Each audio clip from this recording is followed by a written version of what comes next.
Hello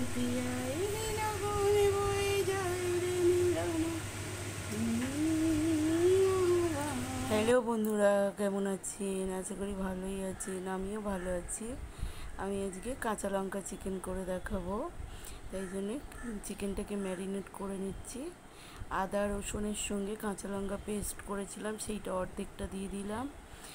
বেশ কিছুটা পেঁয়াজ কুচিয়ে দিয়ে দিলাম, হলুদ গুঁড়ো, জিরে গুঁড়ো, ধনে গুঁড়ো, আর অল্প একটু কাশ্মীরি লঙ্কার গুঁড়ো, আর অল্প নুন, অল্প তেল দিয়ে ভালো করে আমি ওটাকে ম্যারিনেট করে নেব।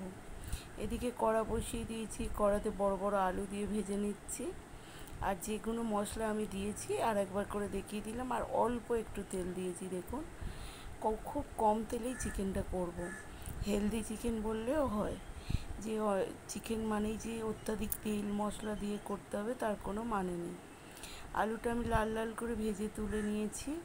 তারপরে ওই তেলের মধ্যে দিয়ে দেব গোটা গরম মশলা আর দুটো তেজপাতা, আর একটুখানি চিনি দিয়ে দেব কালার হওয়ার জন্যে।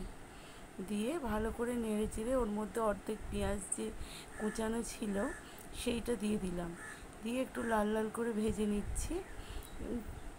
তারপরে অর্ধেক মশলা যে পেস্ট করা ছিল আদা রসুন কাঁচা লঙ্কা, সেইটাও দিয়ে দিলাম, দিয়ে ভালো করে কষে নিচ্ছি। তারপরে দুটো বড় সাইজের টমেটো আর 4-5টা কাঁচা লঙ্কা চিড়ে আমি ভালো করে কষে নিচ্ছি। তারপরে যে মাখিয়ে রেখেছিলাম চিকেনটা, সেই চিকেনটাও দিয়ে দিলাম। চিকেনটা দিয়ে এবার আমি ভালো করে কষতে থাকবো, কারণ চিকেন মিডিয়াম আঁচে রেখে ভালো করে কষতে হবে। আর এখানে আমি জল ফুটিয়ে নিচ্ছি, কারণ চিকেনে আমি ঠান্ডা জল দেব না, ওই ফুটানো জলটাই দেব।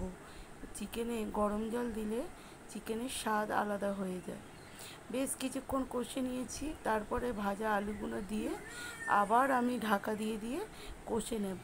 আর একটু মাঝে মাঝে ঢাকা দিয়ে কষলে চিকেনের থেকে একটা জল বেরোয়, তাতে আরও মশলাটা ভালো করে কষা হয়ে যায়। এখানে আমি অল্প করে একটু চিকেন মশলা দিয়ে দিলাম 1 চামচের মতো, দিয়ে আবার একটু কষে নেব।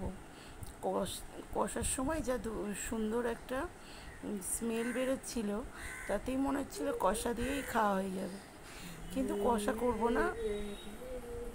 দিয়ে দিয়ে আবার ঢাকা দিয়ে দিয়ে বেশ কিছুক্ষণ আমি কষে নিচ্ছি। কষতে কষতে দেখুন আলু আমার পুরো সিদ্ধই হয়ে গেছে, তাহলে চিকেনও আমার সিদ্ধ হয়ে এসছে। তা ভালো করে কষে নিয়ে তারপরে ওই গরম জলটা অল্প অল্প করে দিয়ে কষে কষে ঢালবো। তো অল্প একটু দিয়ে নেড়ে নিয়ে আবার পুরো জলটাই ঢেলে দিলাম। খুব ঝোল করব না, তাই জন্যে বড় বাটির 1 বাটি মতো জল গরম করেছিলাম, সেটা দিয়ে ঢাকা মেরে দিয়েছিলাম। ঢাকা খুলতে দেখুন সাইডে তেল একদম ছেড়ে দিয়েছে, আর খুব সুন্দর সিদ্ধ হয়ে গেছে। তো অল্প একটু গরম মশলা দিয়ে নামিয়ে নেব। আর একটু ফুটলে তারপরে গরম মশলাটা দিয়ে দিচ্ছি। এখানে 1/2 চামচ গরম মশলা দিয়ে আর একটু ফুটিয়ে তারপরে নামিয়ে নেব। তো বন্ধুরা, যদি এইরকম ভিডিও দেখতে ভালোবাসেন তাহলে প্লিজ আমার ভিডিওতে লাইক করবেন, কমেন্ট করবেন, আর অনেক অনেক শেয়ার করবেন। আসি বন্ধুরা, টাটা।